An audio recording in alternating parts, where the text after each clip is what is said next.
जय हिंद। स्वागत है भगत सिंह जीके क्लास में। हम लोग देख रहे थे एनटीपीसी के प्रीवियस ईयर क्वेश्चन पेपर, जो कि आगामी एग्जाम जो होने वाला है 5 जून से, उसके लिए बेहद ही लाभदायक सिद्ध होने वाले हैं। अगर इसका पीडीएफ लेना चाहते हैं तो हमारे Telegram channel Bhagat Singh GK class से जुड़े, वहाँ पे सारा पीडीएफ उपलब्ध रहेगा। 50 शिफ्ट के प्रीवियस ईयर क्वेश्चन पेपर, फिर जाके LP, technician, RPF, group D, सारा क्वेश्चन वहाँ पे उपलब्ध रहेगा। तो आज हम लोग देखने वाले हैं 12/1/2021 के फर्स्ट शिफ्ट के क्वेश्चन पेपर। इससे पहले हम लोग बहुत सारा सेट देख चुके हैं, अब आज देखेंगे 12/1/2021 के फर्स्ट शिफ्ट के क्वेश्चन पेपर। एक ग्रेजुएट लेवल एग्जाम का क्वेश्चन पेपर है, तो क्वेश्चन का लेवल थोड़ा हाई रहने वाला है। तो देखेंगे पहला क्वेश्चन। पहला क्वेश्चन है, एक परीक्षा में 35% छात्र एक विषय में फेल होता है और 42% छात्र दूसरे विषय में फेल होता है। इनमें से 30% स्टूडेंट दोनों विषय में फेल होते हैं। यदि कुल छात्रों की संख्या 2500 है तो केवल एक विषय में फेल होने वाले केवल एक विषय में कितने छात्र पास हुए थे। ठीक है, मान लेते हैं कोई दो विषय है, एक है हिंदी और है एक इंग्लिश। कहता है कि अगर हिंदी में कितना प्रतिशत विद्यार्थी फेल किया है तो 35%। अगर इंग्लिश की बात करें तो उसमें 42% फेल किया है। कुछ स्टूडेंट ऐसे हैं कि जो दोनों में फेल किए हैं। ठीक है, कुछ स्टूडेंट ऐसे हैं जो दोनों में फेल किए हैं, तो दोनों में फेल करने वाले स्टूडेंट को यहाँ लिखेंगे मिडिल में, और हिंदी में फेल करने वाले अपने मन से सब्जेक्ट ले लिए क्योंकि इसमें दिया नहीं है, हिंदी और इंग्लिश। तो हिंदी में फेल करने वाले कितने हो गए, दोनों में 35, तो हिंदी में फेल करने वाले 5%, 30%। और इंग्लिश में तो 42 में से 30 चला जाएगा तो कितना हो जाएगा, 12%। ये सारा स्टूडेंट जो है ये क्या है, फेल करने वाले स्टूडेंट का परसेंटेज है। 5% प्लस 30% प्लस 12%, ये सब क्या किया है, तो ये सब फेल किया है। क्या किया है, ये सब फेल किया। 35 12 कितना हो गया, 47% विद्यार्थी फेल किया है। कोई भी अगर टोटल स्टूडेंट की बात करेंगे तो 100% होता है। अब 100% में 43% फेल कर गया, 43% फेल किया है, 47% स्टूडेंट फेल किया है, 47% स्टूडेंट फेल किया है, तो पास कितना परसेंट स्टूडेंट क्या होगा, 100 में 47 घटा देंगे, 53% विद्यार्थी क्या किया होगा, पास किया होगा। अब क्या करा है कि क्वेश्चन में क्या करा है कि टोटल स्टूडेंट की संख्या दिया हुआ है, टोटल स्टूडेंट की संख्या दिया हुआ है कितना, 2500। ठीक है, कितना दिया हुआ है, 2500। अब कह रहा है कि एक विषय में कितने छात्र पास हुए हैं, केवल एक विषय में कितने छात्र पास किए हैं। ठीक है, तो दो विषय में टोटल कितना था, 42, तो एक विषय में कितना होगा, 58 स्टूडेंट क्या होगा, पास किया होगा। ठीक है, ये फिर ऐसे देख सकते हैं, एक ये और एक कितना हो गया, 17%। तो इसका निकाल देंगे कितना परसेंट, 17%। ठीक है, कितना निकाल देंगे, 17%। 2 0 से 2 0 कैंसिल, 25 गुना 17 कितना हो गया, 425 स्टूडेंट जो है ये पास किए होंगे। ठीक है, अब बढ़ते हैं अगले क्वेश्चन की ओर। अगला क्वेश्चन क्या है, सार्वजनिक क्षेत्र में पीएसई का कुछ हिस्सा बेचकर सार्वजनिक क्षेत्र के उद्यमों में निजीकरण की प्रक्रिया को किस नाम से जाना जाता है। तो क्या कहता है कि सरकारी हिस्से को कम करना, सरकारी हिस्से को यहाँ क्या कर रहा है कि सार्वजनिक क्षेत्र यानी कि पब्लिक फंड, पब्लिक मतलब सरकार का। ठीक है, पब्लिक मतलब इकोनॉमिक्स में क्या होता है, सरकार का। कहता है कुछ हिस्सा बेचकर सार्वजनिक क्षेत्र के उद्यम को निजीकरण की प्रक्रिया को किस नाम से जानते हैं। जब सरकार अपना हिस्सा बेचता है किसी प्राइवेट कंपनी को तो इसी को क्या कहते हैं, विनिवेश। क्या कहते हैं, विनिवेश, यानी कि सरकार की पकड़ इसमें क्या हो जाता है, कमजोर हो जाता है। जिसके पास 51% शेयर होल्डिंग रहेगा, ओनर वही रहेगा। ठीक है, तो जब सरकार अपने हिस्सेदारी बेचता है तो उसे क्या कहते हैं, विनिवेश। आउट शेयरिंग की बात करें तो आउट शेयरिंग क्या होता है कि जिसमें से एक कंपनी अपने कंपनी के, एक कंपनी है ये, दूसरा कंपनी है, ये कंपनी हर पार्ट्स को अपने पास नहीं बना सकता है या फिर हर चीज, तो ये किसी और कंपनी से आंतरिक लाभ, इंटरनल प्रॉफिट के लिए इससे क्या करता है, एक पार्टनरशिप करता है या समझौता करता है, तो इसी को क्या कहते हैं, आउट शेयरिंग कहते हैं। इसको क्या कहते हैं, आउट शेयरिंग। अब व्यापारीकरण क्या कहलाता है कि मार्केट में नए चीज का प्रचलन में लाना, ठीक है, नए मार्केट में नए चीज का प्रचलन में लाना या अपने उद्योग का परिचय देना कि हाँ ये मेरे कंपनी द्वारा बनाया गया बेहतरीन प्रोडक्ट है, तो इसी को कहते हैं व्यापारीकरण। और आधुनिकीकरण तो जान ही रहे हैं कि मशीनीकरण को आधुनिकीकरण कहते हैं, ठीक है। तो विनिवेश कहलाएगा क्योंकि इससे सरकारी हिस्सेदारी को क्या करना, कम करना, निवेश कहलाता है। अगला क्वेश्चन की ओर बढ़ते हैं। अगला क्वेश्चन कह रहा है, एक दुकानदार एमआरपी मिनिमम रेट प्राइस पर 20% की छूट देता है और जोगिंदर उस दुकान से कम हुए मूल्य पर 20% की अतिरिक्त छूट लेकर एक सूटकेस खरीदता है। यानी कि तो एमआरपी में 20% डिस्काउंट दिया ही दिया, अब ये अपना हुनर दिखाते हुए 20% का और डिस्काउंट ले लिया, ठीक है। यदि एमआरपी 1200 रुपये है तो जोगिंदर को सूटकेस के लिए कितना भुगतान करना पड़ेगा। इसको सूटकेस का दाम कितना था, 1200 रुपये, इसमें दुकान वाला कितना डिस्काउंट दिया, 20, तो 20 का मतलब 80/100। अब फिर इन्होंने अपने अनुसार फिर कितना का डिस्काउंट लिया, तो 20, तो फिर हो जाएगा 80/100। तो यहाँ से क्या हो जाएगा, 2 जीरो से 2 जीरो कैंसिल, 2 जीरो से 2 जीरो कैंसिल, जो बचा गुना कर दे देंगे। 64, 8 गुना 8 64 इंटू 12 जब करेंगे तो कितना हो जाएगा, ये हो जाएगा 8 और 64 गुना 2 128, और फिर हो जाएगा 64, जोड़ देंगे 8 6 7 768 रुपया, 768 रुपया is the right answer. Option number 2 is the right answer. अगले क्वेश्चन की ओर बढ़ते हैं। अगला क्वेश्चन है, निम्नलिखित में कौन सा पड़ोसी देश पाक जल मरुस्थल, पाक स्टेट, मन्नार की खाड़ी, गल्फ ऑफ मन्नार द्वारा निर्मित समुद्र के एक संकीर्ण चैनल के द्वारा भारत से अलग होता है। तो भारत से अलग होने वाला एक देश क्या है, श्रीलंका। श्रीलंका और भारत के बीच जो एक समुद्री है उसी को क्या कहते हैं, पाक स्टेट, क्या कहते हैं, पाक जल डमरू मरुस्थल, ठीक है। ऐसा नहीं कि पाक नाम पे तो पाकिस्तान के साथ होगा, पाकिस्तान में ऑप्शन में नहीं, गलत हो जाएगा, ठीक है। तो ये क्या हो जाएगा, इसका राइट आंसर श्रीलंका हो जाएगा। अगर मलक्का की बात करें, कुछ और जल मरुस्थल डमरू के बारे में बता देते हैं। मलक्का की बात करें, मलक्का की बात करें तो ये किसके किसके बीच है, तो अंडमान निकोबार,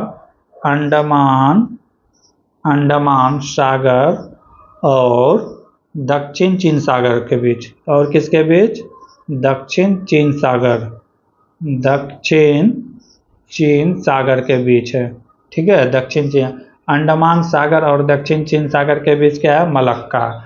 सुंडा जल संधि की बात करें, सुंडा जल संधि की बात करें तो ये किसके बीच है, तो ये है जावा सागर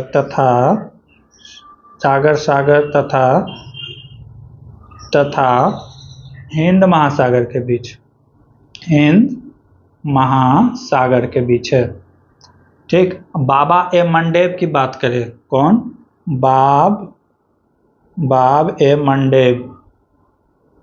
मंडेव की बात करें तो यह है लाल सागर तथा आदन की खाड़ी, लाल सागर तथा आदन की खाड़ी के बीच है। आगे एक है बॉस जल संधि, बॉस जल संधि की बात करें तो किसके बीच है, तस्मान सागर और दक्षिण सागर के बीच, किसके बीच, दक्षिण सागर के बीच, कुछ भी पूछ सकता है। और एक इम्पोर्टेंट है बेरिंग जल संधि।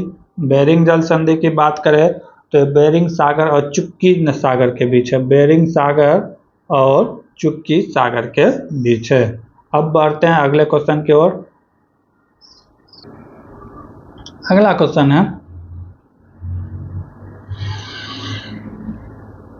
6000 और 7000 के बीच वह संख्या ज्ञात करें जो 12, 21, 32 और 18 में से प्रत्येक से विभाजित हो जाए। जब इस तरह का सवाल आए और प्रत्येक की बात आए तो क्या करना है, सबका लघुत्तम लेना है। क्या लेना है, लघुत्तम। 12, 21, 32 और 18 का क्या ले लेंगे, लघुत्तम ले लेंगे। तो फिर पहले 2 से देंगे तो क्या हो जाएगा, 6 हो जाएगा, 21 उतरेगा, फिर ये क्या हो जाएगा 16, फिर 9, फिर क्या चीज़ से जाएगा, 2 से जाएगा, हाँ 2 से जाएगा, 3 हो गया, ये 21 हो गया, और उसके बाद ये 8 और ये 9 रहेगा।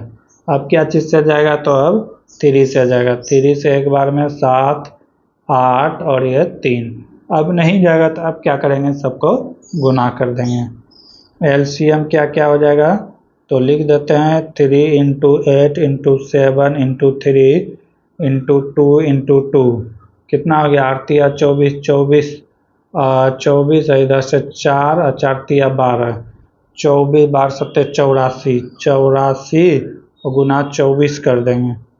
84 गुना 24 करेंगे तो कितना हो जाएगा, 2016 आ जाएगा। ठीक है, 2016। अब हमको कितना के बीच जाना है, तो 6000 और 7000 के बीच जाना है। 6000 और 7000 के बीच जाना है। अगर हम इससे 3 से मल्टीप्लाई करते हैं तो पहुंच जाएंगे। 2016 को अगर 3 से मल्टीप्लाई करते हैं तो कितना हो जाएगा, 16 × 48, 20 × 60, 748 इसी के मिडिल में आता है। तो ऐसा कुछ है ऑप्शन, हाँ option number A is the right answer होने वाला है। अब बढ़ते हैं अगले क्वेश्चन की ओर। सवाल क्या कर रहा है, वह छोटी से छोटी धनात्मक संख्या ज्ञात करें जो 4 अंकों की बड़ी से बड़ी संख्या में जोड़ने पर प्राप्त योगफल 307 से पूर्णतः विभाजित हो जाए। क्या कर रहा है, पूर्णतः। तो 4 अंकों की बड़ी से बड़ी संख्या क्या होगा, सबसे बड़ी संख्या क्या हो जाने वाला है, 4 अंकों की सबसे बड़ी संख्या, तो हो जाएगा 4 × 9। ठीक है, 4 टाइम 9। अब इसको कह रहा है कि कितना से भाग देंगे, तो 307 से भाग देने पर पूर्ण तक कट जाए। 307 से भाग देने पर इस पर क्या जोड़े, यहाँ पर क्या ऐड करे कि 307 से भाग देने पर पूर्ण तक कट जाए। तो ऐसे तो ऑप्शन से आप चेक कर सकते हैं बारी बारी से, लेकिन इसका बनाने का जो प्रोसेस होता है वो बता रहे हैं। तो इसको रहने देना है, इसको भाग देना है। पहली बार में जाएगा 3 बार में, तो कितना हो जाएगा, 3 × 9 9 × 27 यानी कि 921 हो जाएगा। ठीक है, 921। ये 9 उतर जाएगा, ये क्या बचा 8, यहाँ से क्या बचेगा 7, यहाँ पे आगे खत्म, 789। अब कितने बार में जाएगा, 3 बार में जाएगा, नहीं अब जाएगा 2 बार में। 2 बार में देते हैं तो 7 दूना 14 और आगे 6 हो जाएगा, 614। इसमें क्या कर देंगे, माइनस कर देंगे, तो कितना हो जाएगा 571, 175 आया। कितना आया, 175। अब 175 को में से क्या जोड़े कि 307 आ जाए, तभी तो फिर एक बार में भाग देंगे तो पूर्णतः कट जाएगा।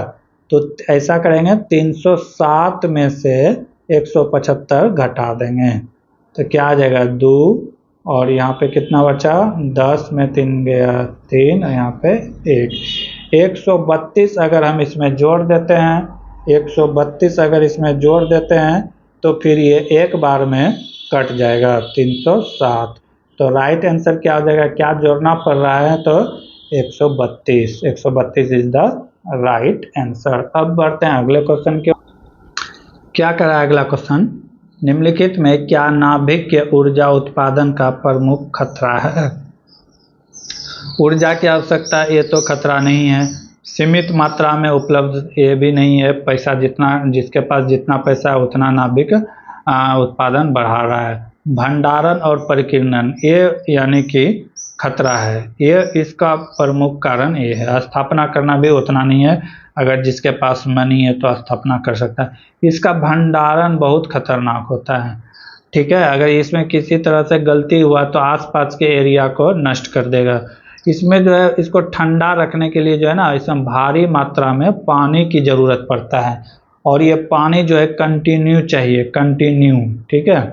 और इससे जो कचरा निकलता है, नाभिक के कचरा, वो बहुत प्रदूषित होता है। उसे कहीं इस तरह हम लोग फेंक नहीं सकते हैं। वो 30 साल तक गंदगी फैला सकता है। तो उसे क्या किया जाता है कि एक डब्बा में बंद करके उसे मिट्टी के अंदर 30 साल तक के लिए छोड़ दिया जाता है। तो कहीं ना कहीं ये मिट्टी को भी प्रदूषित करता है। तो इसका राइट आंसर हो जाएगा भंडारण और परिकीर्णन। इससे बहुत हानिकारक परिकीर्णन निकलता है, ठीक है। तो जो चीज़ जितना अच्छा होता है तो उसका हानि भी उतना ही होता है। अगला क्वेश्चन है, ये किसी कार्य के 25 भाग को 10 दिन में करता है। कहता है कि ये किसी कार्य का 25% भाग कितना दिन में करता है?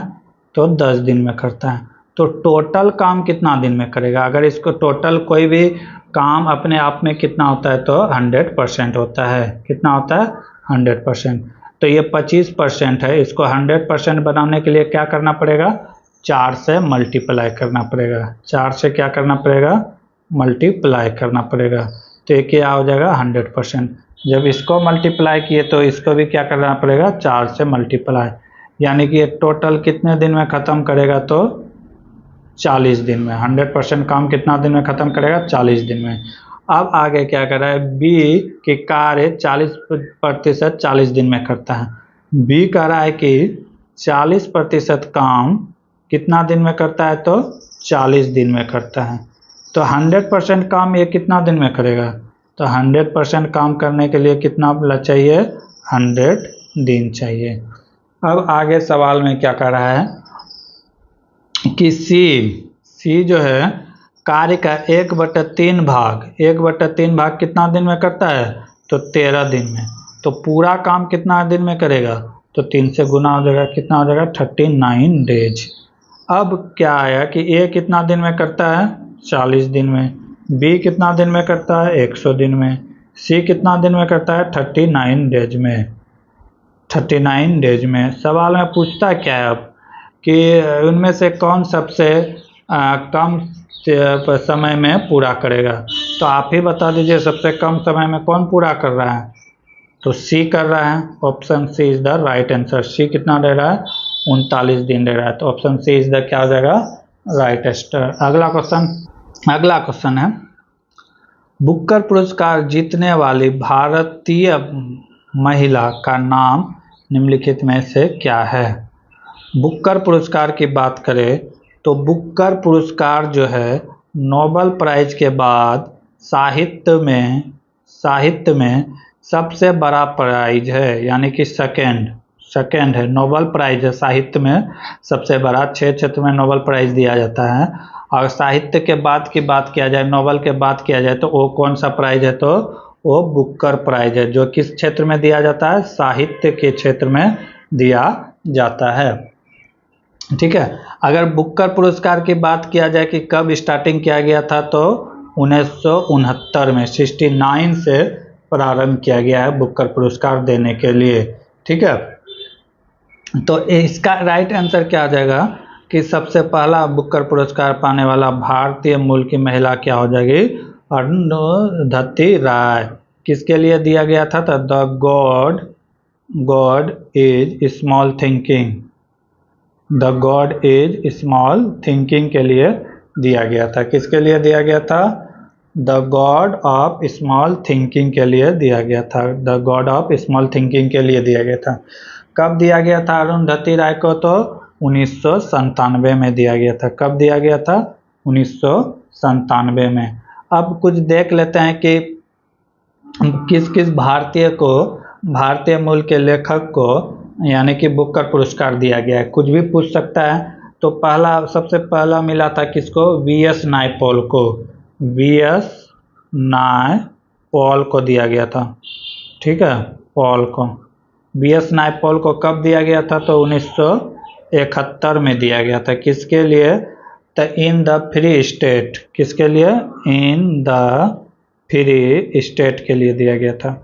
अगर सेकेंड नंबर की बात करें तो सलमान रुश्दी को दिया गया था। किसको दिया गया था? सलमान रुश्दी को दिया गया था, ठीक है, सलमान रुश्दी। इसको कब दिया गया था? तो 1981 में।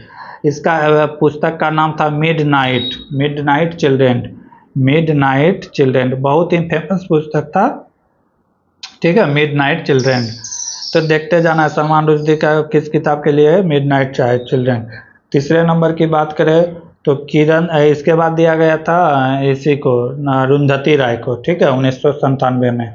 तो इसका तो हम पहले बता दिए। अब देखते हैं किरण का। किरण देसाई को भी दिया गया है, ठीक है। किरण देसाई को कब दिया गया था? तो 2006 में दिया गया था। इसके पुस्तक का नाम था द इंटेलिजेंस ऑफ लॉस के लिए दिया गया था। और अभी लेटेस्ट की बात करें तो सबसे जो नया की बात करें तो अरविंद अडगिया को दिया गया है वाइट टाइगर के लिए 2008 में। कब? 2008 में। किसके लिए? तो वाइट टाइगर के लिए दिया गया है, ठीक है। तो अभी तक टोटल 5 भारतीयों को बुकर पुरस्कार से सम्मानित किया गया है। अब बढ़ते हैं अगले क्वेश्चन की ओर। अगला क्वेश्चन है, सर विलियम जोन्स ने डैश में एस्थेटिक सोसाइटी की स्थापना किया था? तो 1784 में कोलकाता में किया था, ठीक है। अब कुछ और देख लेते हैं, जैसे इम्पोर्टेंट सब्जेक्ट देख लेते हैं और कुछ सभा का देख लेते हैं। जैसे आत्मीय सभा का संस्थापक कौन था?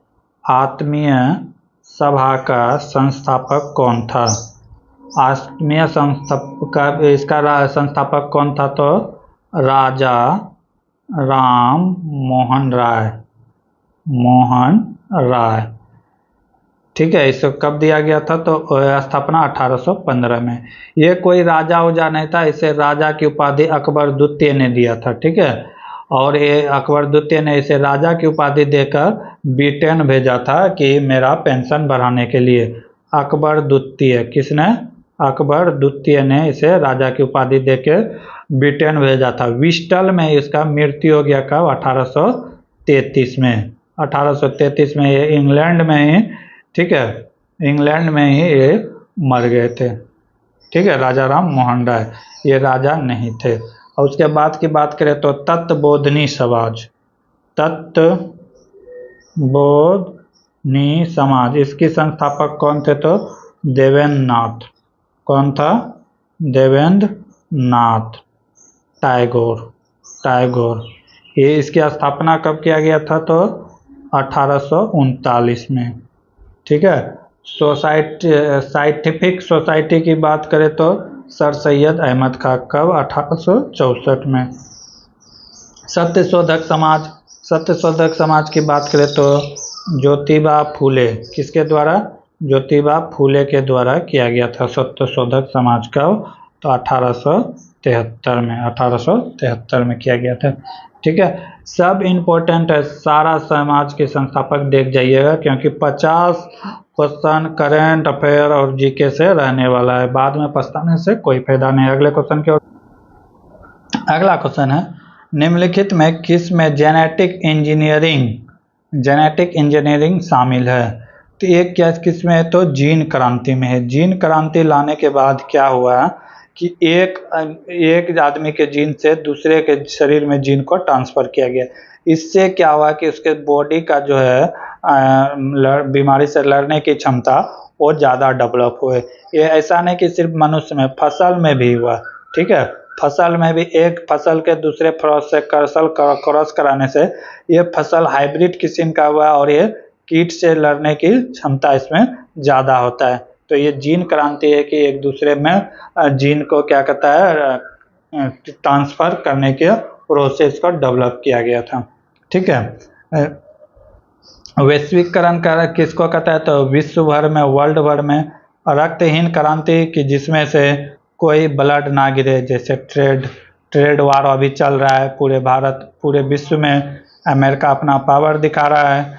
ठीक है, ट्रैफिक चार्ज ज़्यादा कर रहा है। ठीक, हरित क्रांति जो कृषि के क्षेत्र में बहुत सबसे ज़्यादा क्रांति आया था, उसी को कहते हैं हरित क्रांति। किससे संबंधित है, तो गेहूं से। ठीक है, पूछा जाता है कि हरित क्रांति में सबसे ज़्यादा फायदा किस फसल को हुआ था, तो गेहूं को हुआ था। अगला क्वेश्चन क्या है, निम्नलिखित में कौन सा विकल्प ऑपरेटिंग सिस्टम को परिभाषित करता है, तो इन उन प्रोग्राम का एक सेट है जो कि कंप्यूटर के काम करने के तरीके और नियंत्रित करता है और अन्य प्रोग्राम को चलाता है। इसी को क्या कहते हैं, ऑपरेटिंग सिस्टम। ठीक है, इसी को क्या कहते हैं, कुछ ऑपरेटिंग सिस्टम देख लो, जैसे माइक्रोसॉफ्ट हो गया, डॉस हो गया, MS डॉस हो गया। ठीक है, एप्पल हो गया। ठीक है, MSCOS हो गया।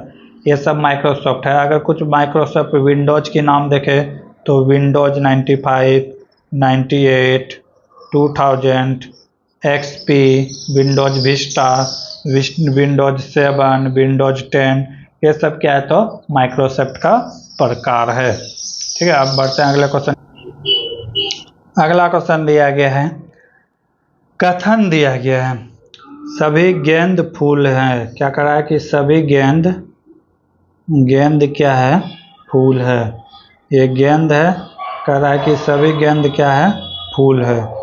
फूल हो गया। अब क्या कह रहा है आगे, सभी बल्ले गेंद है। जितना बल्ले है वो क्या है, गेंद के अंदर है। बल्ले क्या है, गेंद के अंदर है।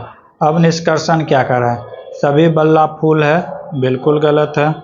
बल्ला यहाँ है, फूल यहाँ है। कुछ फूल बल्ले हैं, ये भी गलत। कोई गेंद बल्ले हैं, कुछ गेंद बल्ले हैं, ये भी गलत। कोई गेंद फूल नहीं है, ये सही है। Option number 4 is the right answer. अगले क्वेश्चन की ओर बढ़ते उस संख्या की पहचान करें जो निम्नलिखित श्रेणी से संबंधित नहीं है। ये 4 संख्या दिया हुआ है। क्या क्या दिया हुआ है, 10, 17, 26, 39, 50। तो ये सीरीज का क्वेश्चन, इसमें सीरीज लगाएंगे। ठीक है, जैसे यहाँ से कितना बढ़ रहा है, 7 बढ़ रहा है। यहाँ से इसमें देख रहे हैं तो कितना बढ़ रहा है, 3, 6, 3, 9 प्लस हो रहा है। आगे की बात करें तो इसमें कितना बढ़ना चाहिए, यहाँ देखो 2 बढ़ रहा है तो इसमें 11 बढ़ना चाहिए। ठीक है, जब 11 बढ़ेगा तो कितना हो जाएगा, इसके जगह में आ जाएगा 37। और उसके बाद इसमें 11 बढ़ा तो आगे भी देखना है कि फॉलो कर रहा है नहीं, तो इसमें भी 2 बढ़ेगा तो कितना हो जाएगा, 13। 37 में 13 जोड़ेंगे तभी तो 50 आएगा। तो राइट यहाँ पे क्या हो जाएगा, 39 क्या हो जाएगा, गलत होगा। उसके जगह क्या आना था, 37। तो राइट आंसर क्या हो जाएगा, 39। अगले क्वेश्चन की ओर बढ़ते हैं। अगला क्वेश्चन है, निम्नलिखित में कौन सा स्मारक किंग जॉर्ज पंचम और क्वीन मेरी का भारत स्वागत करने के लिए बनवाया था, जो कि गुजराती शैली से प्रभावित है। तो जब जॉर्ज पंचम की बात किया जाए तो ये क्या कहते हैं कि भारत आया था कब, 1911 में। ठीक है, कब आया था, 1911 में भारत आया था। ठीक, तो उस समय किसका बनवाया गया था, तो गेटवे ऑफ इंडिया। ठीक है, स्वागत के लिए क्या बनाया गया था, गेटवे ऑफ इंडिया को जॉर्ज पंचम और मैडम क्यूरी के स्वागत में बनाया गया था। अगर इसकी यानी कि इंडिया गेट की स्थापना कब हुआ था, अगर देखा जाए तो 4 दिसंबर 1924 को स्थापित हुआ था। अगर इसके वास्तुकार कौन थे, वास्तुकार की बात करें तो एडविन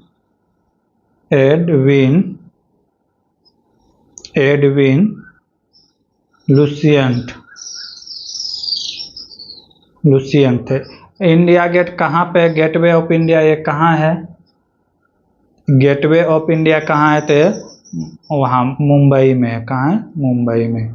ठीक है, Gateway of India. India Gate, India Gate ये दिल्ली में है। इंडिया गेट कहाँ है, तो ये दिल्ली में है। ठीक है, जलियांवाला बाग के बारे में जान ही रहे हैं। 13 अप्रैल 1919 को बैसाखी के पूर्णिमा के दिन हजारों भारतीयों को खून की होली खिला दिए थे अंग्रेज ओ डायर के द्वारा। इसमें अभी एक फिल्म आया है केसरी चैप्टर 2, जो कि इसी फिल्म से संबंधित है। ओ डायर को किस तरह डिमोशन दिलाने में एक भारतीय वकील का हाथ रहा है।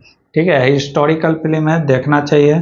ठीक है, इंडिया गेट अब जब जाओगे तो वहाँ पे एक मसाल जल रहा है। ठीक है, जैसे एक इंडिया गेट है, इसके बीच में एक मसाल जल रहा है। तो ये मसाल जो है उन शहीदों के नाम पे जल रहा है जो 1914 से 18 के बीच जो प्रथम विश्व युद्ध हुआ था, उसमें भारतीय सैनिक जो कि ब्रिटेन के तरफ से लड़ रहे थे, उस शहादत के लिए वो यानी कि वो अमर जवान जल रहा है। और बाकी दीवार में जितने शहीद हुए थे सारा का नाम लिखा हुआ है। कभी आप जाइएगा तो उसे नज़दीक से देखिएगा तो उसमें जितने भी सैनिक शहीद हुए थे सबका नाम लिखा हुआ है। ठीक है, अब बढ़ते हैं अगले क्वेश्चन के। सूर्य मंदिर तो ये कहाँ है, कोणार्क। कोणार्क, इसको ब्लैक पगोडा के नाम से भी जाना जाता है। अगला क्वेश्चन है, किसी कोड भाषा में इस ना को इस तरह लिखा जाता है तो इसको क्या लिखा जाएगा। क्या क्या लिखा है, BUREA लिखा गया है। ठीक है, इसको क्या लिखा गया है, तो PZVIFY। तो पूछ रहा है कि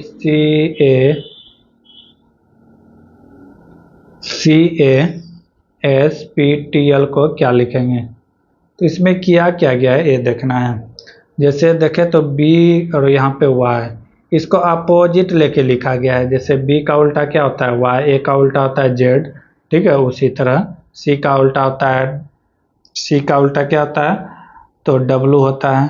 D, ठीक है, XYZ, X होता है। C का उल्टा क्या होता है, C का उल्टा X होता है। D का उल्टा W होता है। उसी तरह B का उल्टा यहाँ करके लिखा गया KP, K का उल्टा क्या होता है, P। ठीक है, तो K यहाँ पे लिखा गया है। U का उल्टा होता है F, U का उल्टा क्या होता है, F होता है, F। तो इसको इस तरह लिखा गया है। R का उल्टा I होता है, R का उल्टा क्या होता है, तो I होता है। A का उल्टा Z होता है, A का उल्टा Z होता है। E का जो उल्टा क्या होता है, V होता है। E का उल्टा क्या होता है, V होता है। तो सब उल्टा करके लिखा है, तो हम भी क्या करेंगे, उल्टा करके लिखेंगे। C का उल्टा क्या होता है, C का उल्टा होता है X, तो यहाँ पे लिखेंगे X, अपोजिट में लिखना है। ठीक, उसके बाद A का उल्टा क्या होता है, A का उल्टा होता है, A का उल्टा होता है Z, तो Z को यहाँ पे लिखेंगे। फिर ये यहाँ पे कितना है, L है, L का उल्टा क्या होता है, L का उल्टा होता है V, L का उल्टा होता है O, तो O कहाँ आ जाएगा, यहाँ पे आ जाएगा। उसके बाद क्या आ जाएगा, इसके सामने वाला OGKH, ये हो जाएगा। ठीक है, जो इसमें पैटर्न फॉलो किया है वही पैटर्न इसमें भी फॉलो होगा। अगला क्वेश्चन है, निम्नलिखित व्यंजक का मान क्या होगा। निम्नलिखित व्यंजक का मान क्या होगा। क्या दिया हुआ है, -20 का क्यूब दिया हुआ है। ठीक, प्लस 13 का क्यूब प्लस 7 का क्यूब दिया हुआ है। थोड़ा सा गुना भाग फास्ट होना चाहिए। अब दो का क्यूब कितना होता है, 2 का क्यूब होता है 8, तो 8 में कितना हो जाएगा, 2 3 0 हो जाएगा, तो 8 में 1 2 3, 8000 हो गया। और अगर माइनस का स्क्वायर करते हैं तो ये प्लस होता है, हम माइनस का अगर क्यूब करेंगे तो ये माइनस ही होगा। ठीक है, माइनस। और 13 का स्क्वायर, 13 का क्यूब करेंगे, 13 का स्क्वायर होता है 169। फिर इसको कितना से गुना करना है, 13 से गुना करना है। जब इसको 13 से गुना करेंगे तो कितना हो गया, 9 तिया 27, 16 तिया 48, 2 50, और नीचे हो गया 169। इसको जब जोड़ेंगे तो क्या हो जाएगा 7612 2167। कितना हो जाएगा 2167। अब फिर 7 का क्यूब करेंगे तो कितना हो जाएगा 343। अब ये दोनों प्लस में, दोनों को जोड़ के इसमें माइनस कर देंगे। ये दोनों को जब जोड़ेंगे तो कितना हो जाएगा 10 की 0 हासिल बचा 1, 10 1 1 11 की 1 हासिल बचा 1, 3 1 4 1 5 हो गया और ये हो गया 2, 2510। इसमें क्या करेंगे घटा देंगे, 2540 होना चाहिए तो इसमें घटा देंगे 2540। जब घटा देंगे तो क्या आएगा, माइनस में है ये तो प्लस में है तो इसको प्लस करना होगा। जब घटाएंगे तो कितना आ जाएगा 5460 आ जाएगा, नेगेटिव में आएगा क्योंकि 8000 बड़ा है और इसका वैल्यू क्या है नेगेटिव में है। तो option number 3 is the right answer. बाकी के क्वेश्चन हम लोग देखेंगे अगले क्लास में। तब तक के लिए जय हिंद जय भारत। जय हिंद, स्वागत है भगत सिंह जी के क्लास में।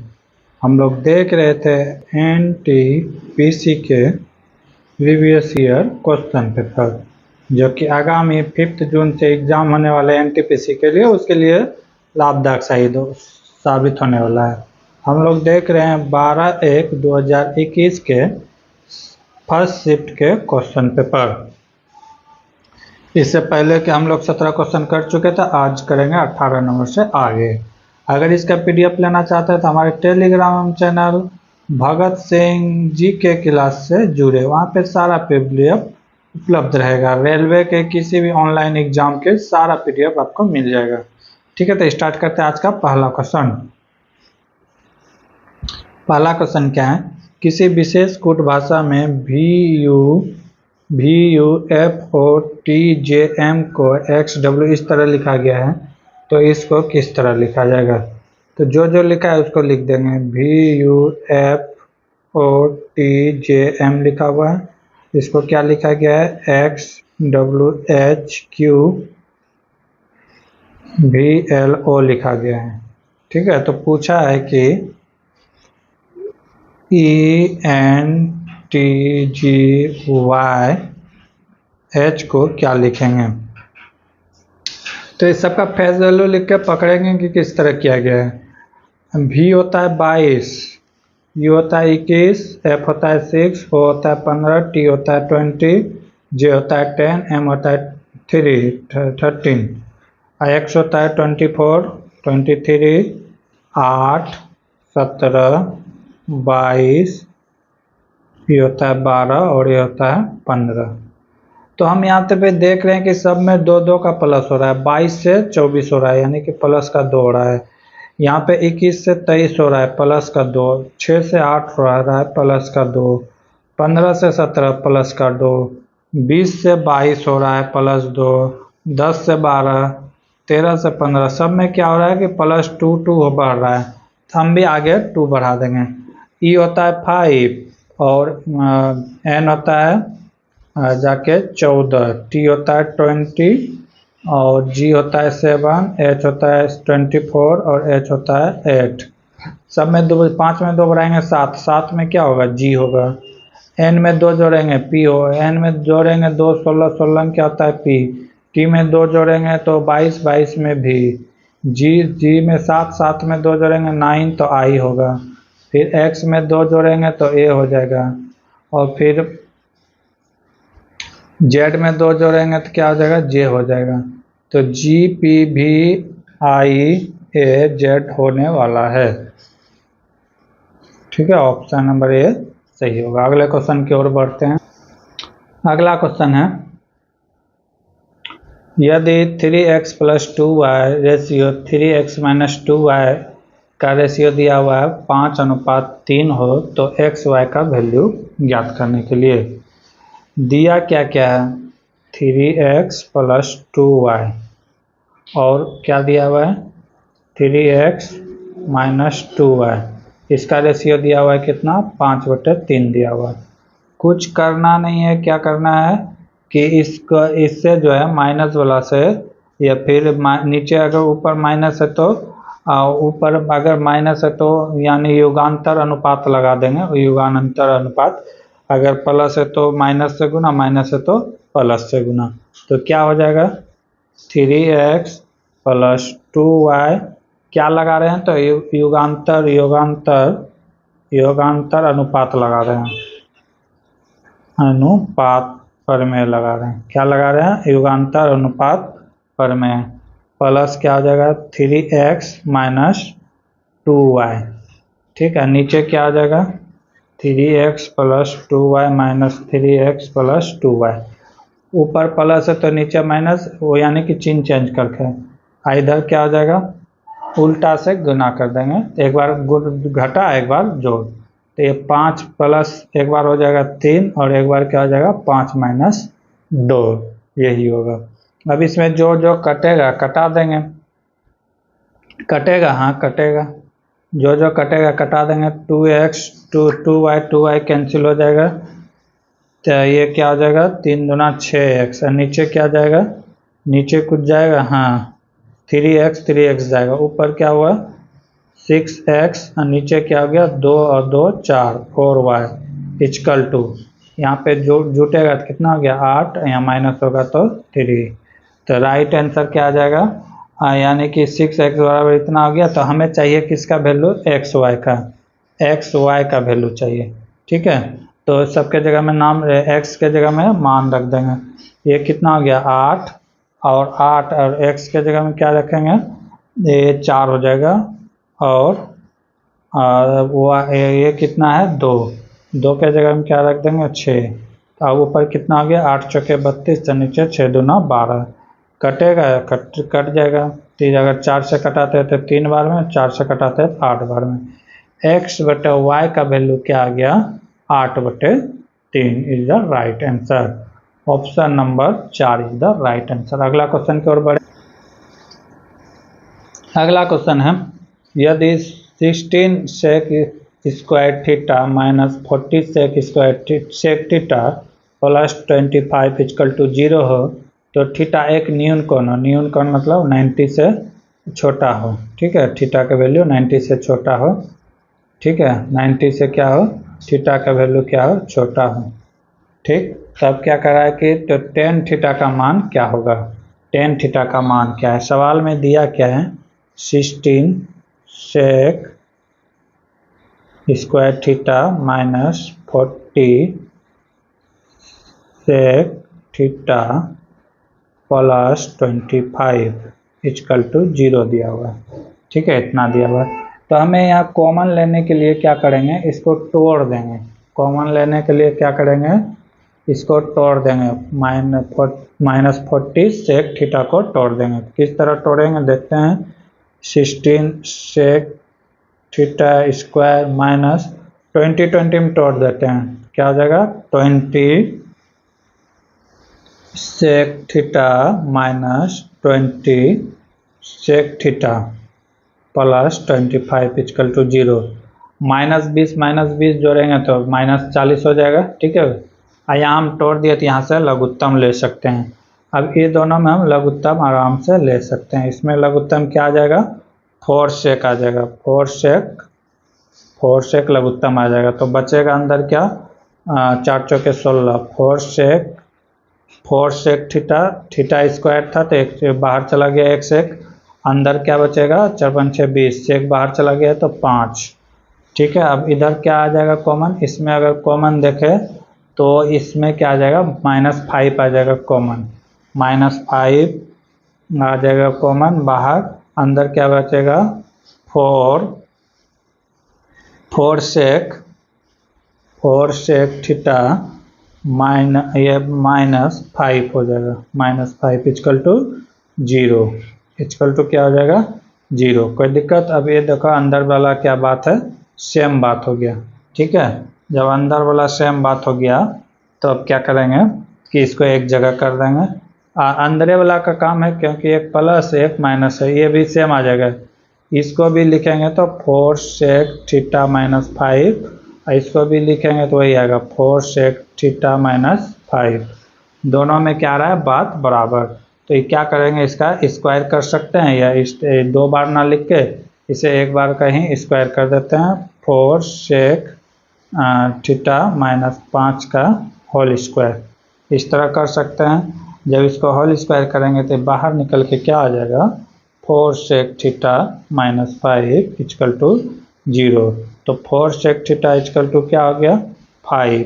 तो सेक थीटा बराबर क्या हो जाएगा, सेक थीटा बराबर हो जाएगा 5/4। ठीक है, 5/4। अब हमें चाहिए क्या, टेन थीटा का वैल्यू चाहिए ना। तो टेन थीटा निकालने के लिए क्या करना पड़ेगा, आगे देखते हैं। टेन थीटा निकालने के लिए अब हमें क्या चाहिए, तो टेन स्क्वायर थीटा बराबर होता है सेक स्क्वायर थीटा माइनस 1। ठीक है, तो सेक थीटा का वैल्यू बैठा देंगे। सेक थीटा का वैल्यू कितना है, सेक थीटा का वैल्यू निकला है 5/4, होल स्क्वायर है तो होल -1। ठीक है, अब ये -1 है कितना हो जाएगा, ये हो जाएगा 25/16 -1। जब लघुत्तम लेंगे तो कितना हो जाएगा, 16 हो जाएगा लघुत्तम, 16 में 25 जाएगा 9, 9 बटे क्या आ जाएगा 4, 9/16।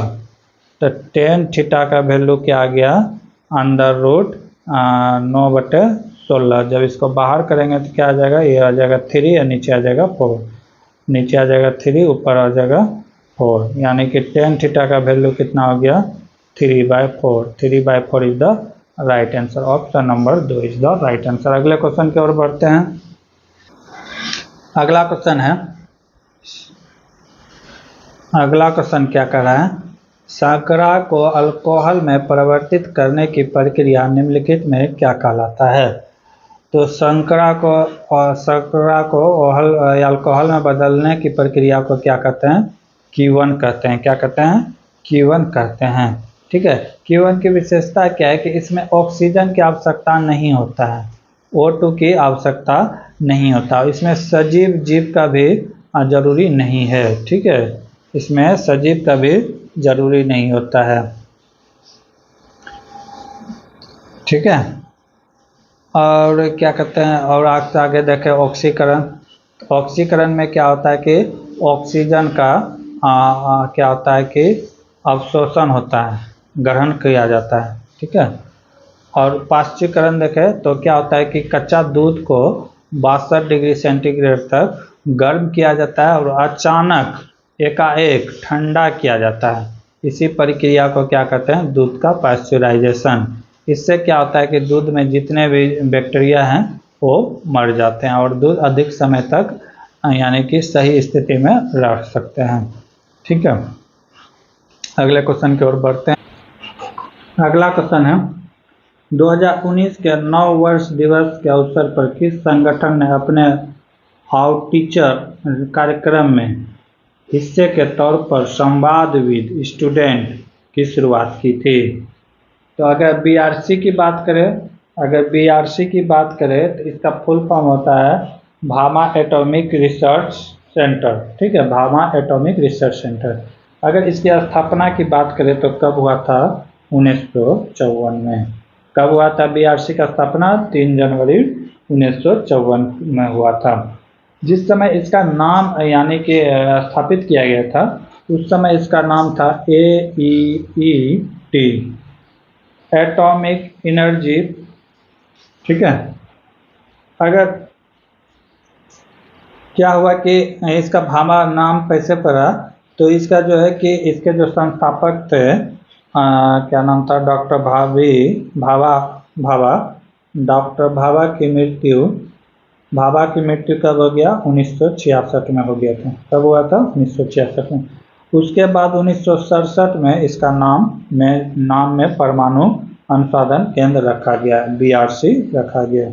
ठीक है, अगर इसका मुख्यालय का बात करें, हेडक्वार्टर की बात करें तो कहाँ है, ट्राम्बे। कहाँ है, ट्राम्बे। ट्राम्बे कहाँ है, तो मुंबई में। ठीक है, अगर वर्तमान में इसका यानी कि बोला जाए कि निर्देशक कौन है, तो वो है अजीत कुमार मोहंती। अजीत कुमार मोहंती है इसका। ठीक है, अब बढ़ते हैं अगले एनसीईआरटी। एनसीईआरटी जो भारत सरकार की तरफ से पाठ्य पुस्तक का कार्यक्रम है। उसके बाद बढ़ते हैं डीआरडीओ। डीआरडीओ क्या है इसके बारे में अगर डीआरडीओ की बात करें तो डीआरडीओ का फुल फॉर्म होता है डिफेंस रिसर्च डेवलपमेंट ऑर्गेनाइजेशन। ठीक है, इसकी स्थापना की बात करें तो कब हुआ था? 1958 में हुआ था। कब हुआ था? 1958 में। ठीक है, अगर इसका पितामह कहा जाए तो किसको कहा जाता है? एपीजे अब्दुल कलाम को कहा जाता है। मिसाइल मैन भारत का इसी को कहा जाता है। भारत में मिसाइल मैन किसे कहा जाता है? तो अब्दुल कलाम आज़ाद को ही कहा जाता है। ठीक है, जितना अभी देख रहे हैं कि पृथ्वी जो अपना है 5 प्रकार का, पृथ्वी हो गया, धनुष हो गया, त्रिशूल हो गया, अग्नि हो गया और नाग टैंक, ये सब हमारे डीआरडीओ द्वारा ही तैयार किया जाता है। पृथ्वी मिसाइल है। नाग ये क्या करता है कि नाग होता है कि कोई भी उधर से हमला किया है तो उसके ठिकानों को नास्ते नाबूद कर दिया, यानी कि टैंक को बर्बाद करने वाला होता है नाग। ठीक है, नाग को दागो और भूल जाओ, इसके बाद इसमें कोई कंट्रोल नहीं होता है। ठीक है, अब बढ़ते हैं इसरो की ओर। आगे क्या है? इसरो। इसरो की बात करें तो इसरो की स्थापना कब हुआ था? इसरो की स्थापना हुआ था 1969 में। ठीक है, क्या हुआ था? 69 में। जितना भी देख रहे हैं मंगलयान, अंतरिक्ष यान, ये सब जितने भी होता है जो छोड़ा जाता है अंतरिक्ष में, वो सब यहीं से छोड़ा जाता है। ठीक है, कहाँ से? इसरो से। श्रीहरिकोटा आंध्र प्रदेश में। कहाँ है? श्रीहरिकोटा आंध्र प्रदेश में। इसकी स्थापना कब हुआ था? तो 15 अगस्त 1969 में। ठीक है, पहली बार जब हम छोड़े थे तो यूएसआर के सहायता से 1984 में हम लोग छोड़े थे अंतरिक्ष में। ठीक है, जो भारत का जो राकेश शर्मा गया था अंतरिक्ष में, तो यूएसएसआर के मदद से हम लोग यहीं से यान उड़ाए थे। ठीक है, जिससे कि राकेश शर्मा को अंतरिक्ष में भेजा गया था। उस समय अगर भारत के प्रधानमंत्री की बात करें तो कौन था? इंदिरा गांधी, जिसके राकेश शर्मा से पूछने पर बताया था सारे जहां से अच्छा हिंदुस्तान हमारा। ठीक है, तो इसका राइट आंसर क्या होने वाला है? इसका राइट आंसर होने वाला है इसरो। क्या होने वाला है? इसरो। इसरो हो गया, इसरो हो गया, डीआरडीओ हो गया, ये सबसे क्वेश्चन आएगा ही आएगा। ठीक है, बीआरसी हो गया, ये सब को आप देख लीजिएगा, स्थापना। ठीक है, और इसके बाद इसका भी करंट में यानी प्रधान कौन है, ये सब क्वेश्चन आएगा ही, क्योंकि अब टेक्नोलॉजी में ज़्यादा क्वेश्चन आता है किसी भी एग्जाम में। अगले क्वेश्चन की ओर बढ़ते हैं। अगला क्वेश्चन है, एक समचतुर्भुज की परिमाप दिया हुआ है। एक समचतुर्भुज की परिमाप दिया हुआ है कितना? 120 मीटर। किन्हीं दो समांतर भुजाओं के बीच की दूरी कितना है? 15 मीटर। तो समचतुर्भुज का क्षेत्रफल ज्ञात कीजिए। क्या करा है कि समचतुर्भुज का क्षेत्रफल ज्ञात कीजिए। समचतुर्भुज की भुजा क्या होता है? समचतुर्भुज का भुजा क्या होता है? भुजा क्या होता है? भुजा होता है परिमाप बाय 4। क्या होता है? परिमाप बटे 4। परिमाप कितना दिया हुआ है? 120 बटे 4। कितना हो गया? 30 मीटर। कितना आ गया?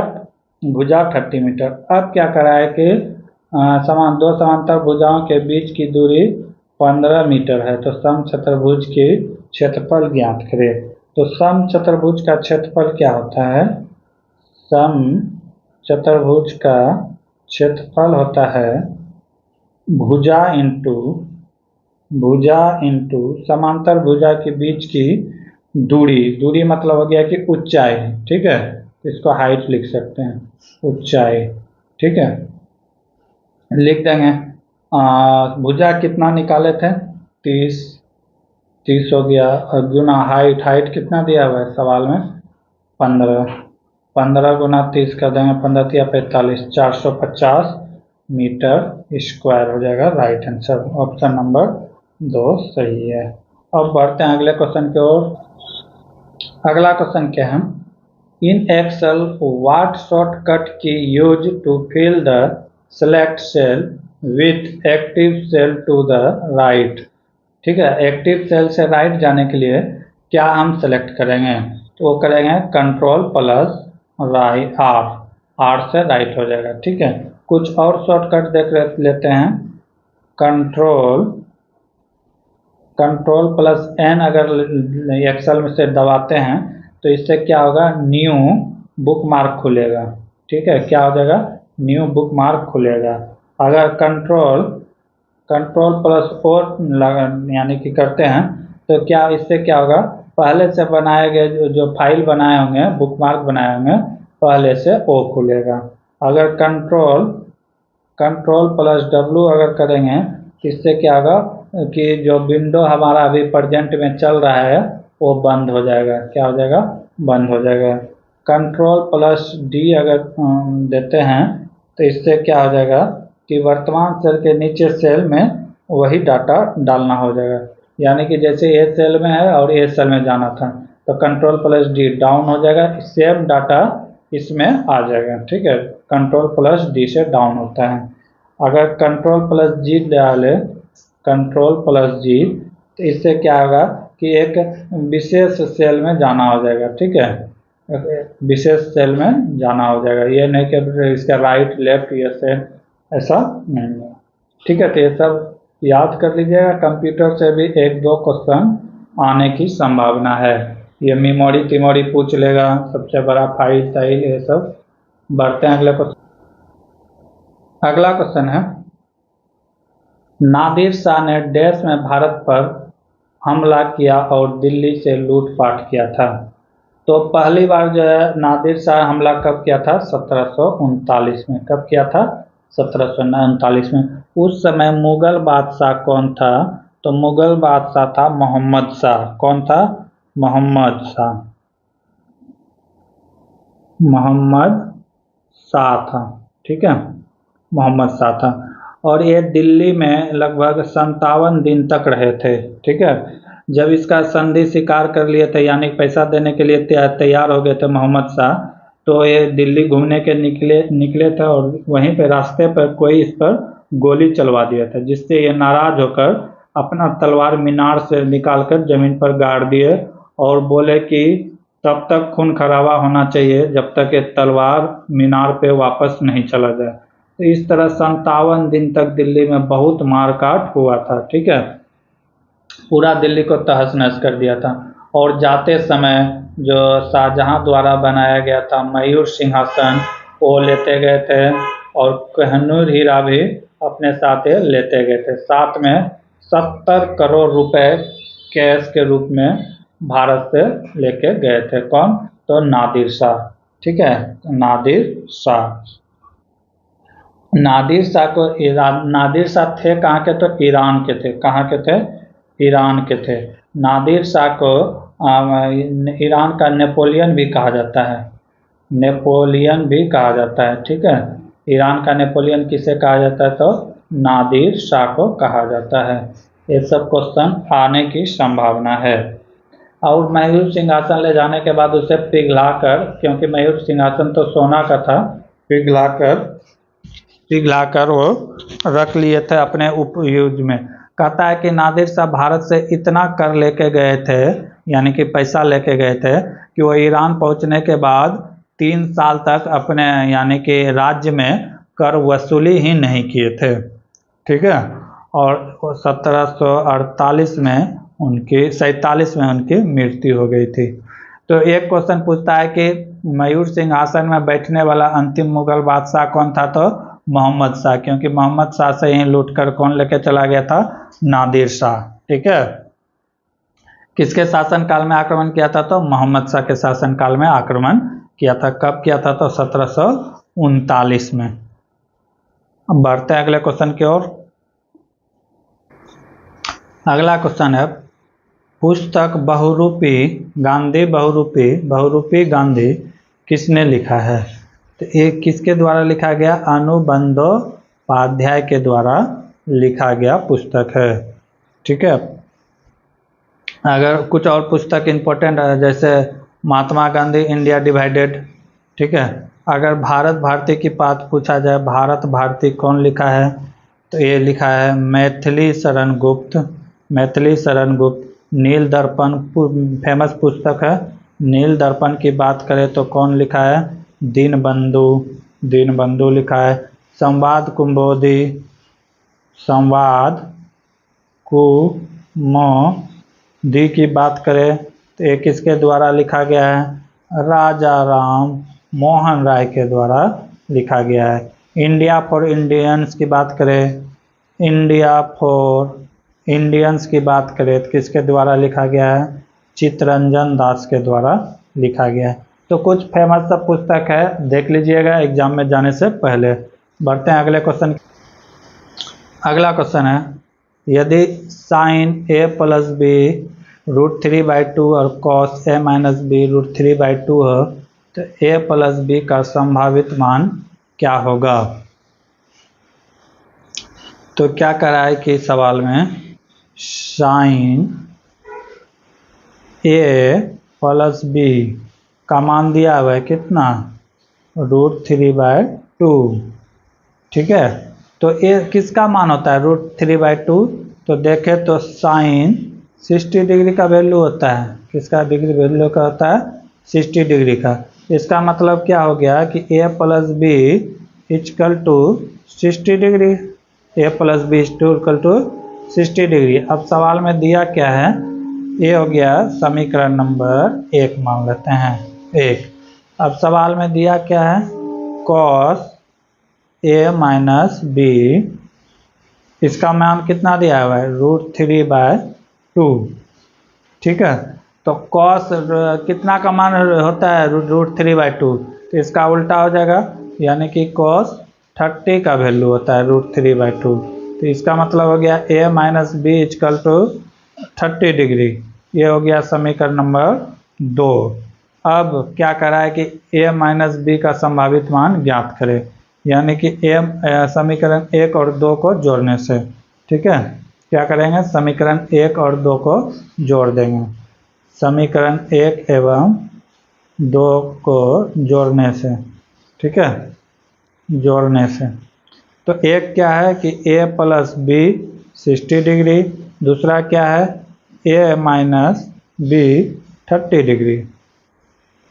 तो प्लस माइनस यहाँ से क्या हो जाएगा, b कैंसिल हो जाएगा, b क्या हो जाएगा कैंसिल, क्या बचा 2a equal to 90 degree, 2a equal to 90 degree हो गया। तो a बराबर क्या हो जाएगा, a बराबर हो जाएगा 90/2 इक्वल टू 45 डिग्री। a बराबर कितना हो गया 45 डिग्री। हमें क्या चाहिए, तो b चाहिए ना, तो b चाहिए, तो b a माइनस बी बराबर 60 डिग्री था, ये ठीक है। तो हमें b चाहिए तो कर देते हैं, तो क्या हो जाएगा a plus B equal to 60 degree था, a का वैल्यू आ गया 45 प्लस b इक्वल टू 60, तो b बराबर क्या हो जाएगा 60 माइनस 45, b बराबर हो गया 15 डिग्री।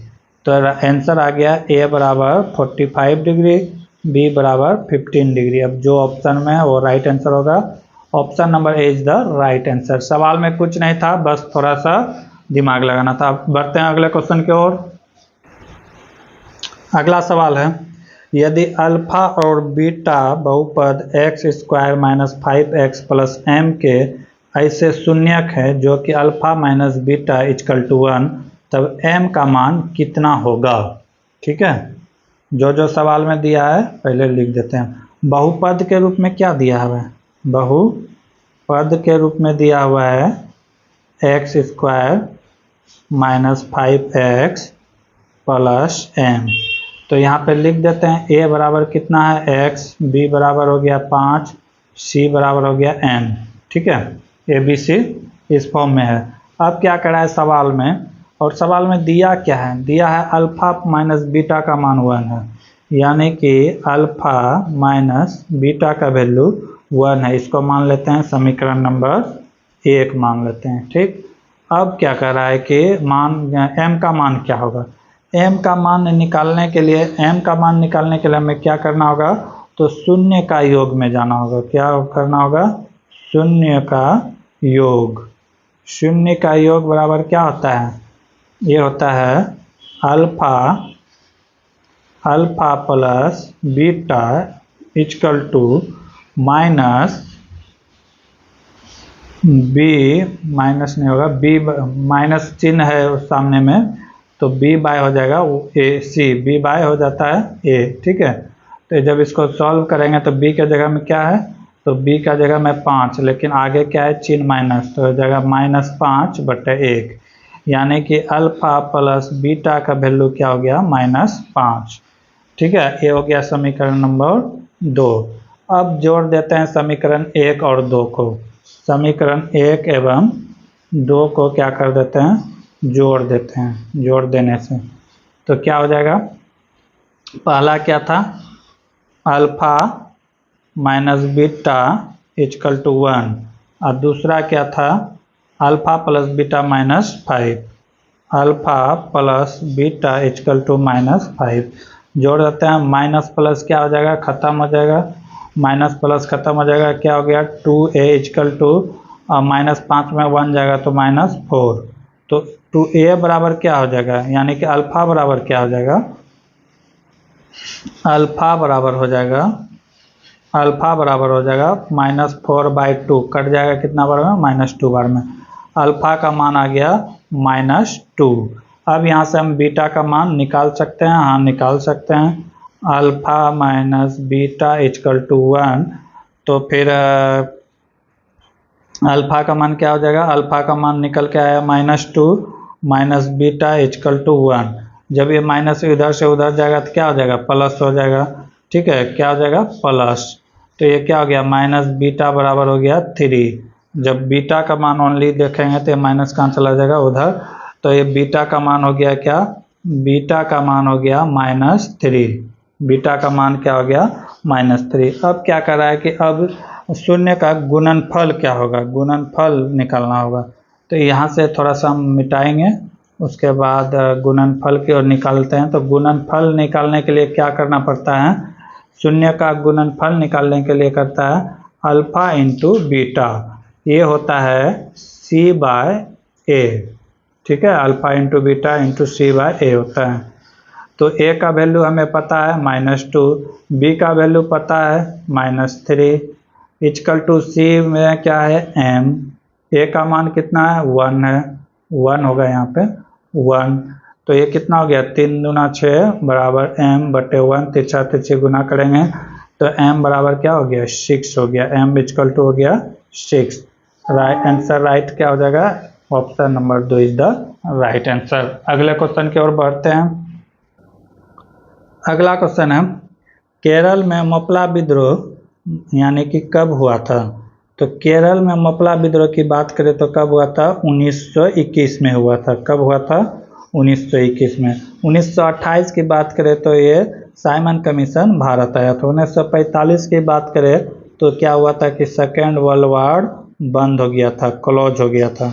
1934 की बात करें तो इसमें जो है RBI के लिए जो है एक एक्ट आया था। ठीक है, और कुछ आंदोलन की बात करते हैं, जैसे तेलंगाना का आंदोलन, तेलंगाना का आंदोलन ये आया था कब, तेलंगाना का आंदोलन की बात करें तो ये कब आया था, 1946-51, यानी 5 साल तक चला था।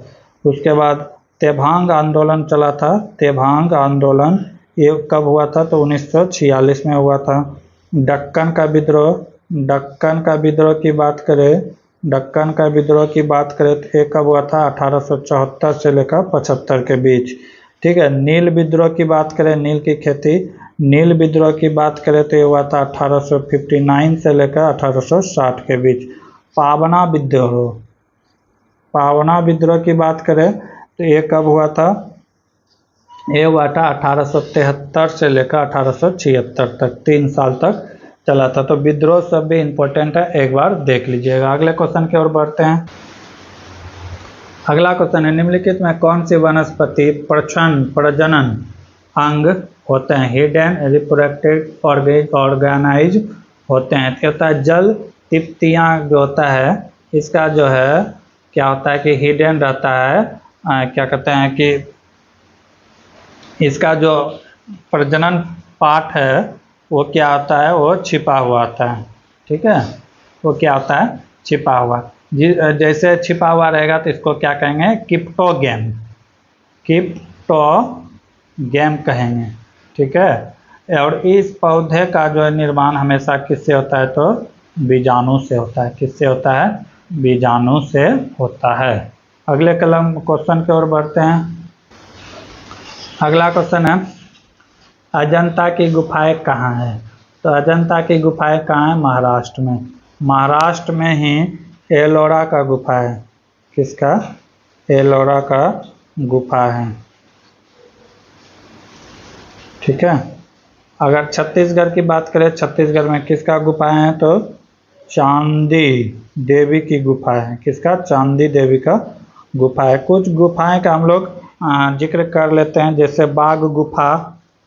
बाघ गुफा कहाँ है, तो बाघ गुफा है एमपी में, मध्य प्रदेश में। एलोरा की गुफा तो महाराष्ट्र में है। बाराचर की गुफाएं कहाँ है, बाराचर की गुफा।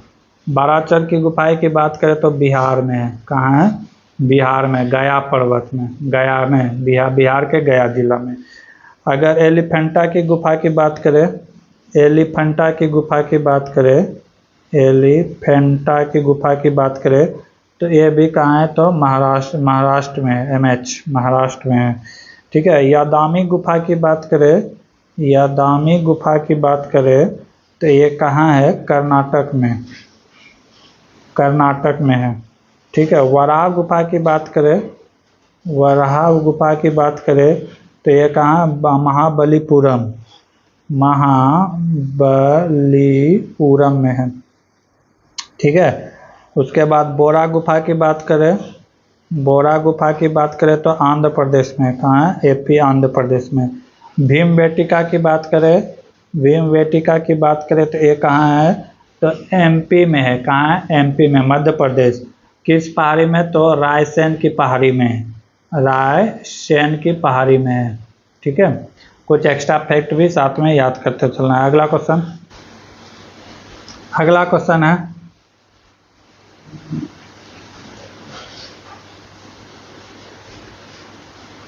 अगला क्वेश्चन है, माया और मीरा की वर्तमान आयु का अनुपात दिया हुआ है 5x और 6। 15 साल बाद इनका अनुपात इतना हो जाता है, तो मीरा की आयु कितनी है, यानी कि वर्तमान आयु ज्ञात करना है। ठीक है, तो माना कि माया का आयु है x वर्ष, यानी पहला रेशियो उसका, तो 6x। मीरा का हो जाएगा कितना, मीरा का हो जाएगा 5x। अब सवाल में क्या कर रहा है कि 15 साल बाद, 15 साल क्या हो जाएगा, दोनों में जुड़ जाएगा। 15 साल बाद कह रहा है कि इसका आयु का रेशियो बदल जाता है। कितना हो जाता है, 9 अनुपात हो जाता है 8। 9 अनुपात क्या हो जाता है, 8, सवाल में दिया हुआ है। तो कह रहा है कि वर्तमान आयु क्या होगा, कुछ नहीं करना है, क्रॉस मल्टीप्लाई कर देना है। क्या कर देना है, क्रॉस मल्टीप्लाई कर देना है। 8 छः के कितना हो जाएगा, 48x प्लस 15 गुना 8 120 इक्वल टू 15 गुना 9 कितना हो जाएगा, 45। 45x प्लस 15 गुना 9 135। 15 गुना 9 कितना हो जाएगा, 135। अब x वाले को एक जगह लाएंगे तो क्या हो जाएगा, 48x minus 45x equal to हो जाएगा 135 माइनस 120। जब ये माइनस करेंगे तो क्या हो जाएगा, 3x। जब ये माइनस करेंगे तो 15। 3x का वैल्यू कितना आ गया, 15। तो x बराबर क्या हो जाएगा, 15/3। कट के कितना आ गया, 5। x का वैल्यू आ गया 5। x का वैल्यू आ गया 5। हमें चाहिए किसका, मीरा का। मीरा, तो मीरा तो ये है, मीरा का क्या है उम्र, तो मीरा का उम्र है 5x। ठीक है, तो कितना हो गया, 5 × 5 25 ईयर्स। मीरा का आयु कितना है, 25 years. Option number 4 is the right answer. अगले क्वेश्चन की ओर, अगला क्वेश्चन है, भारतीय निर्वाचन आयोग के अनुसार राजनीतिक दल चुनाव पूर्व किस अवधि में अपना घोषणा पत्र जारी नहीं कर सकता है। तो चुनाव के 48 घंटा पूर्व, कितना, 48 घंटा पूर्व नहीं कर सकता है। ठीक है, ये चुनाव आयोग का काम है, नहीं कर सकता है। अगर देखा जाए कि भारतीय चुनाव आयोग का काम क्या है, भारतीय निर्वाचन आयोग का काम क्या है देख लेते हैं। यानी कि चीफ इलेक्शन कमीशन का काम क्या है। पहला क्या है कि मतदान सूची तैयार करना, मतदान सूची क्या करना, तैयार करना, सूची तैयार करना। ठीक, और उसके बाद क्या है कि चुनाव क्षेत्र का परिसीमान, चुनाव क्षेत्र का जो है परिसीमान तैयार करना कि उस कहाँ तक उसका एरिया है, क्या है। और उसके बाद क्या है कि राजनीतिक दलों का चुनाव चिन्ह देना, प्रदान करना, ये भी चुनाव आयोग का ही काम है। अगर बात किया जाए कि चुनाव आयोग का वर्णन भारतीय संविधान में किस अनुच्छेद में है, तो इसका वर्णन 324 आर्टिकल्स में है। अगर हम जाने कि हमें वोट देने का अधिकार कौन से अनुच्छेद में है, तो इसका एक ट्रिक है 3 दूना 6, 3 दूना 6 यानी कि 326 में है कि आम आदमी को वोट देने का अधिकार है।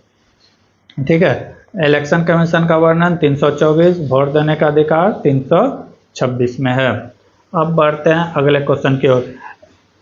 ये नहीं कि सबका भारतीय चुनाव आयोग किसका इलेक्शन कराता है, तो फिर यह नहीं कि मुखिया का चुनाव करेगा, ये नहीं, ये राज्य निर्वाचन आयोग द्वारा कराया जाता है। ठीक है, बड़े सब एमएलए एमपी सबका चुनाव कौन कराता है, तो निर्वाचन आयोग के द्वारा कराया जाता है। अगले क्वेश्चन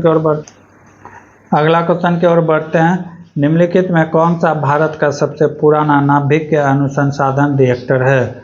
सबसे पुराना की बात करें तो अप्सरा है। कौन सा है, अप्सरा। अप्सरा की स्थापना की बात करें तो कब है, 1956 में। कब, 56 में। ठीक है, कब है, 56 में। साइरस की बात करें तो साइरस है 1960 में। कब है, 1960 में। ठीक है, और कुछ है जैसे ध्रुव है, तो ध्रुव का कितना है, तो 1985 है। कितना है, 1985। ठीक है, साइरस। एक और आता है जर्लिना की बात करें तो ये 1961 में। कब, 1961 में। और एक है पूर्णिमा की बात करें, पूर्णिमा 1, तो ये है 1972। कब है, 1972। ये सब डेट भी पूछता है, और ये भी पूछता है कि कहाँ अवस्थित है। ठीक है, ये भी पूछा जाता है। अगला क्वेश्चन की ओर बढ़।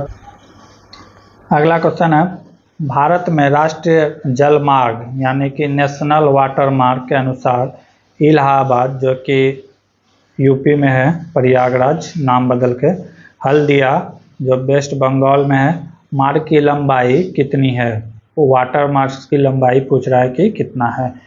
अगर बात किया जाए NH1, तो इसकी लंबाई है 1620 किलोमीटर। 1620 किलोमीटर। इसको कहते हैं NW1, नेशनल वाटर हाईवे कह सकते हैं। ठीक है, 1। ठीक, अगर यही 2 की बात करें, NW2 की बात करें, तो इसकी लंबाई है 891 किलोमीटर। अगर यही 3 की बात करें, NW3 की बात करें, ये तो 2 हो गया, ये 3 की बात करें तो 365 किलोमीटर। ठीक है, NW4 की बात किया जाए तो 2890 किलोमीटर है। कितना, 2890। तो सबसे बड़ा अगर पूछेगा तो कौन होगा, NW4। ठीक है, राष्ट्रीय जलमार्ग 4 जो सबसे लंबा है। अगले क्वेश्चन की ओर बढ़ते हैं।